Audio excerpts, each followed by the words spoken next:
खबर मैनपुरी से। मैनपुरी में भूमाफियाओं के हौसले बुलंद, सत्ता के संरक्षण में जमीनों पर अवैध कब्जे का सपा विधायक ब्रजेश कटारिया ने लगाया आरोप। मैनपुरी ग्राम पंचायत मंचना परगना एवं तहसील भोगांव में भूमाफियाओं द्वारा गरीबों और स्थानीय निवासियों की पैतृक संपत्तियों पर जबरन कब्जा करने का एक बड़ा मामला सामने आया है। नगर पालिका विस्तार के बाद बढ़ा भूमाफियाओं का आतंक। पीड़ित पक्ष के नेताओं का आरोप है कि जब से मंचना ग्राम पंचायत को नगर पालिका में शामिल करने का प्रस्ताव भेजा गया है, तब से पूरे जिले के भूमाफिया इस क्षेत्र की कीमती जमीनों को निशाना बना रहे हैं। सत्ता संरक्षण और अधिकारियों की लाचारी। आरोप है कि पूरे खेल में सत्ताधारी दल के कुछ बड़े नेताओं की अदृश्य हिस्सेदारी है। राजनीतिक दबाव के कारण स्थानीय प्रशासन और अधिकारी चाहकर भी कार्यवाही नहीं कर पा रहे हैं। एसडीएम के आदेश की भी अवहेलना। पीड़ित पक्ष का कहना है कि भोगांव के एसडीएम को 3 बार शिकायत दी गई। एसडीएम द्वारा काम रुकवाने के मौखिक निर्देश के बावजूद भूमाफियाओं द्वारा निर्माण कार्य लगातार जारी है। डीएम साहब के यहाँ क्या मामला है?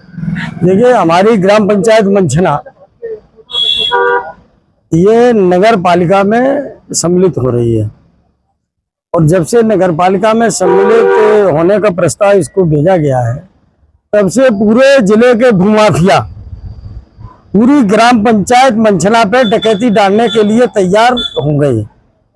और पहले से ही मंचना, एरबा 2-3 पंचायतें जनपद की ऐसी पंचायतें रही हैं जहां पर सबसे ज्यादा भूमाफियाओं ने अपना आतंक और उत्पीड़न किया है।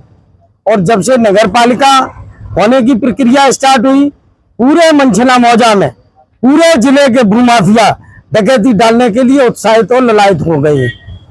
हो क्या रहा है, पूरे जनपद और प्रदेश में कुछ स्थानीय लालची लोग, गांव के लोग ये भूमाफिया पटा लेते हैं चूरन चटनी का उन्हें दाना डाल करके, और ये ऐसे व्यक्ति की खोज करते हैं गांव में जिसके पास जमीन तो हो, वो जमीन खारिज हो गई हो, वो जमीन कहीं पट्टे की हो, कब्जा न हुआ हो, वो व्यक्ति जो बाहर रह रहा है जिसे स्थानीय जमीन की कीमत न मालूम हो, उसका कभी कब्जा न हुआ हो या आपसी विवाद में किसी तरह पोजीशन न हो पाया हो, ऐसे व्यक्ति की तलाश करके ये लोग उससे बहुत असले होने पौने भाव में ये बेनामा करा लेते हैं। और बेनामा कराने के बाद जो सैकड़ों साल से कब्जेदार है, जिसकी नींव भरी हुई है, जिसका पोजीशन चला आ रहा है, ऐसे व्यक्ति को ये लोग सत्ता के संरक्षण में दबाव दे करके ऐसे व्यक्ति को ये बेदखल करने का काम करते हैं। कितनी भूमि है ऐसे लगभग? आप मंचना का तो हिटलिस्ट में है। मंचना की तो मैंने सबसे ज्यादा लड़ाई लड़ी है और आपने देखा होगा पूरे जिले के भूमाफिया टूट पड़े हैं। अफसोस की बात यह है कि ये अधिकारी बेचारे जो काम करना भी चाहते हैं, वो अधिकारी बिल्कुल पंगु और असहाय बन गए हैं।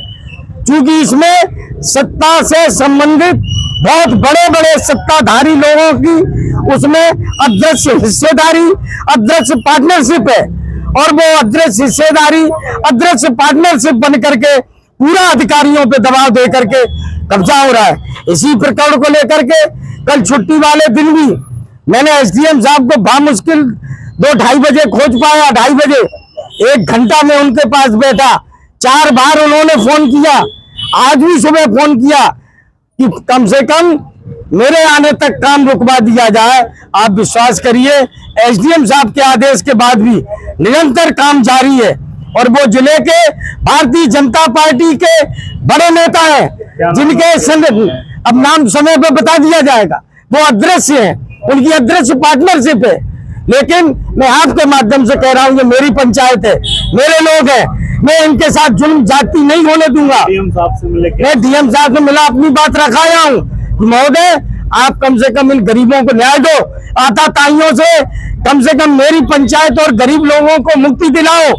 आपके इतने अच्छी कार्रवाई करने के बाद ये भूमाफिया पूरी तरह प्रशासन पे आमादा है, पूरी तरह प्रशासन को दबाव में लेकर के गरीबों की जमीन लूट रहे हैं। और मैं ये भी कहता हूं आपके माध्यम से, अगर इन गरीबों को न्याय नहीं मिला और जबरदस्ती करने की कोशिश की गई तो मैं हजारों लोगों के साथ उसी जगह पर मैं कल से धरना भी देना स्टार्ट कर दूंगा और लड़ाई आज या पार की होगी। अब